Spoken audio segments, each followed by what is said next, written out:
Okay, so hello Zoom webinar participants. Delighted you're here. We're going to join the Facebook Live webinar participants in a moment now. I am starting that as well. Here we go.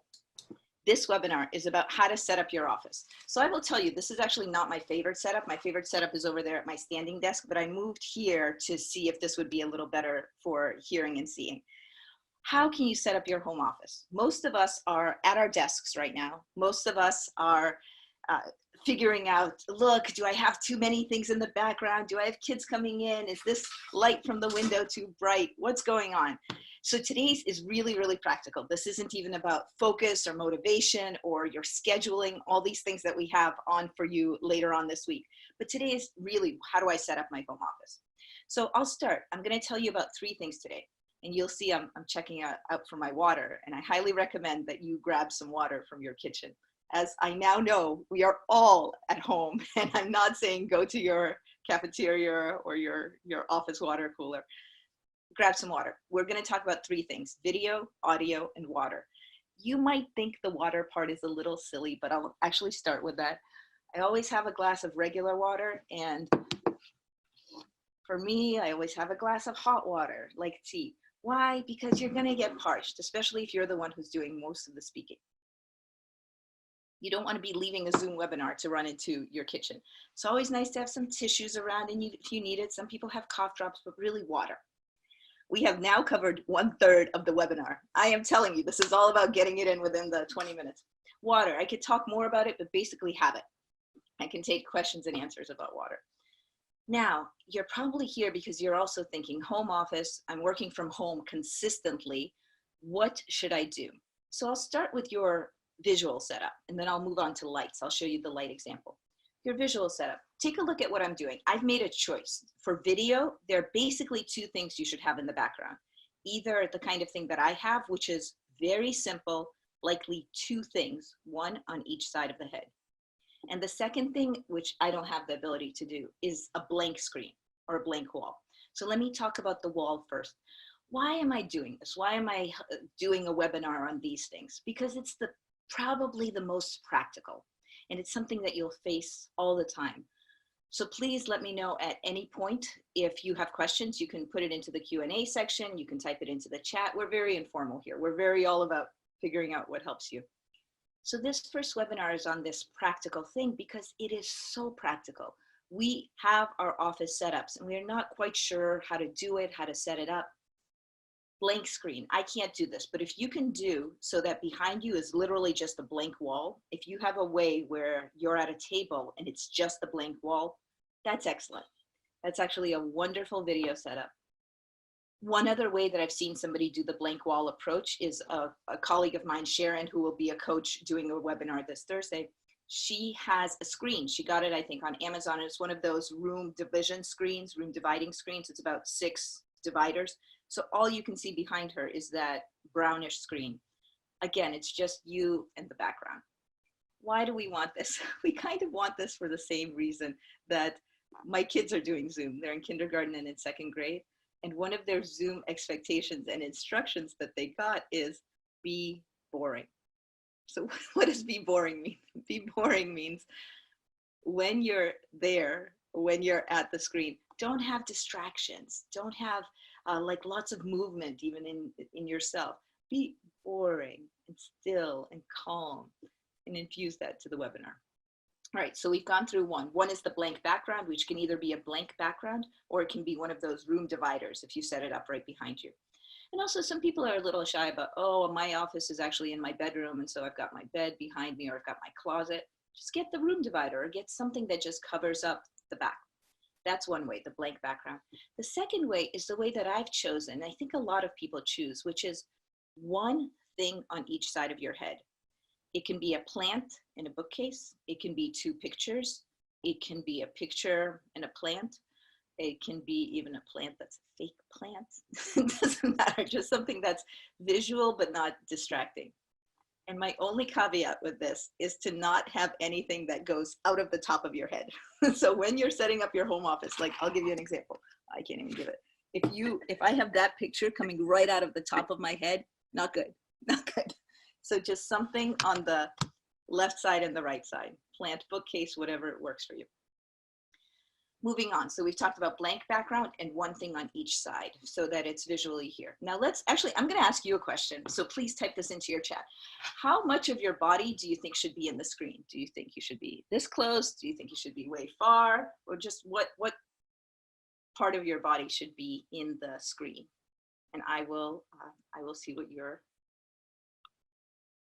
saying. Okay, all right. We've got one person who's saying head and shoulders, one person who's saying mid-torso, shoulders and head, chest and above.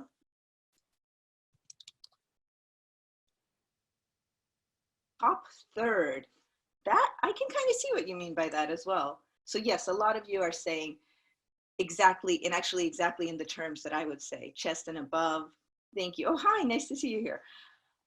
Yes, so my recommendation to you would be about shoulders and head. Why? So that if you are, which I hope you are on your video calls, if you are gesturing to people with your hands, that you can actually, they can see this movement. The other reason is so that you're not too close, that's kind of uncomfortable, and that you're not way far away, like my kids again in second and kindergarten when they're doing online physical video, this thing called Go Noodle and other things that are available on YouTube. So yes, great, chest and above, head and shoulders. And I'll add one more thing. A lot of people don't think about this so much until they're actually there. So look at me right now, and then look at me right now. Hey, someone said the sound is not coming through so well. So let's check. Oh, the sound is not coming through on Facebook. Very interesting. Thank you for that comment. We can change that. So our friends, please answer this question. How much space in the chat, how much space should be above your head? And while you answer that, I'm going to move to my other screen because, you know, we're nothing if not flexible. All right, I'll see you in a moment at my other screen.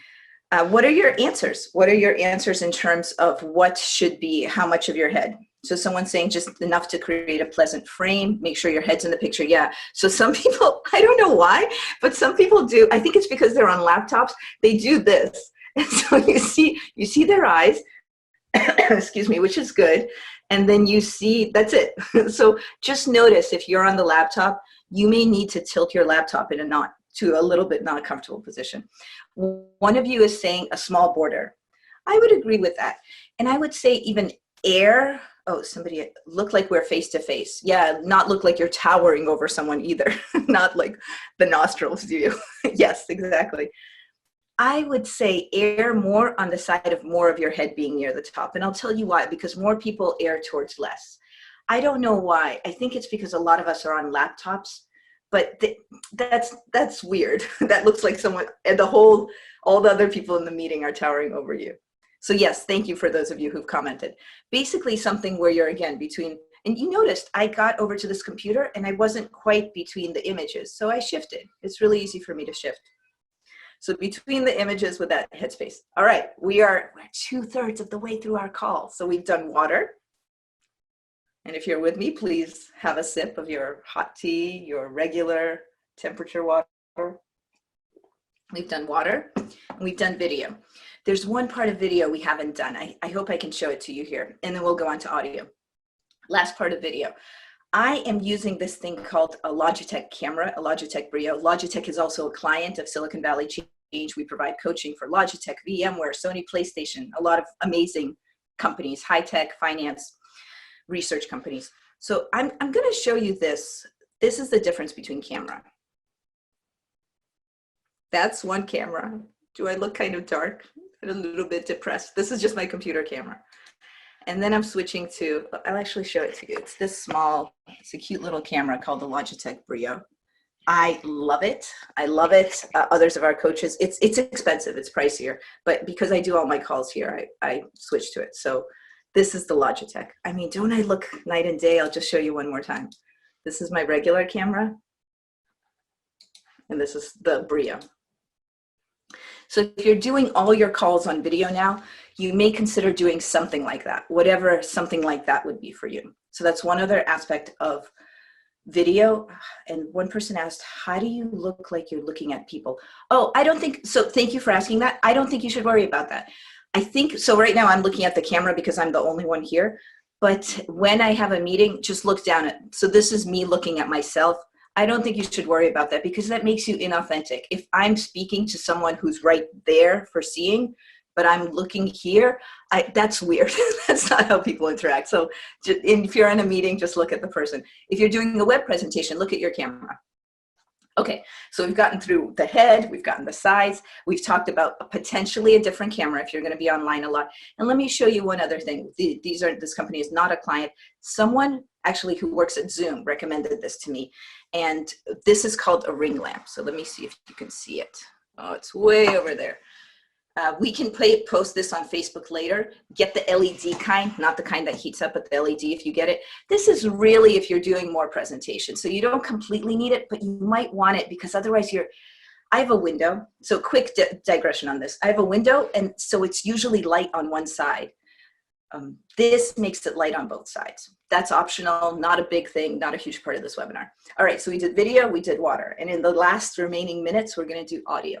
I basically have one tip for you on audio, and that is make sure that people can hear you. A lot of the calls that I do are one-on-one coaching calls. So one person and me. The first question I ask is, can you hear and see me fine? And then I'll also ask if they have their water with them for our call. You must think I drink a gallon of water. I don't, but I remember to drink it on my webinars and on my Zoom meetings. That is basically it. So with audio, can someone hear you? If they can't, here is what you should likely do. I tend to use Zoom. There are lots of different things to use. I love Zoom. Zoom is not a client of ours, but I really just love the company and have been using Zoom for a long time. If somebody cannot hear you, in Zoom, what you can do is next to the mute button, there's a caret, a little arrow going up, and you can switch to phone audio. So you can click on that and then you can call in. Sometimes calling in gives you clearer audio than your web connection. In fact, specifically, if for any reason the internet's not stable at your home, do that, call in. So you have the video with people, but you're speaking into your cell phone, which in answer to a previous question, I would leave your cell phone then very close to you. So very, very close to your desk. So now you've got good audio because you've either called in on your phone or you've checked with people that they can hear you. And you've got good video because you've got either a 1:2 background or you've got a blank background. Also with video, you've situated yourself well, not too much space here, head and shoulders, and you've got audio. So those are the three main things. I am happy to take questions. Our goal with these is really to give you quick snippets, things that you can use right away. So in terms of the formal part, this is the end. We've done video, audio, and water. And I'll just end with a story, a 1-minute story. You wake up. So let's say Susie. Let's say Susie wakes up and she's got a video call in 10 minutes. What should she do? So what she should do is log on and make sure that she can see herself and everything's fine. She should get her water. She should either hop in a really fast shower. So I can do really fast showers. I've learned over life. So I'm the queen of very fast showers. But if she can't, just put on quickly nice clothes and then just go there. And finally, just be ready for the call. So get there a couple of minutes early. And I know this sounds simple, but I have a very big, bright yellow sign on my door right now because it says video call, please don't enter for 20 minutes for my kids. Because I have had so many calls recently where my kids have run in, have said hi. And if you don't want that, make sure to let people know that you don't want that. But generally, my last comment is for Susie, who's gotten up, she's taken her quick shower, she's all ready, she's got her water. She's put on like a business shirt or a light sweater, so it's not the sweatpants and the hoodie. Perhaps, who knows what industry you're in, perhaps you need to wear a hoodie. But for a lot of us who are coaches or consultants, we usually put on an elegant top with sweatpants. So you've gotten there. And then the last thing that I'll tell you is, and relax. Everybody is going to have people and pets walk into their calls these days. Everybody is going to have weird things with video and audio, like our little thing at the beginning. We all know this is going to happen, and we're all in this together. So enjoy, and despite everything I've told you, the biggest message is how my friend and colleague, Catherine Britton, summarizes my message of how to prepare. You already have what you need. You have water, you have video, and you have audio, which you can even call into. You have these things. So don't stress about all this other stuff. You have what you need. Thank you. and all the best.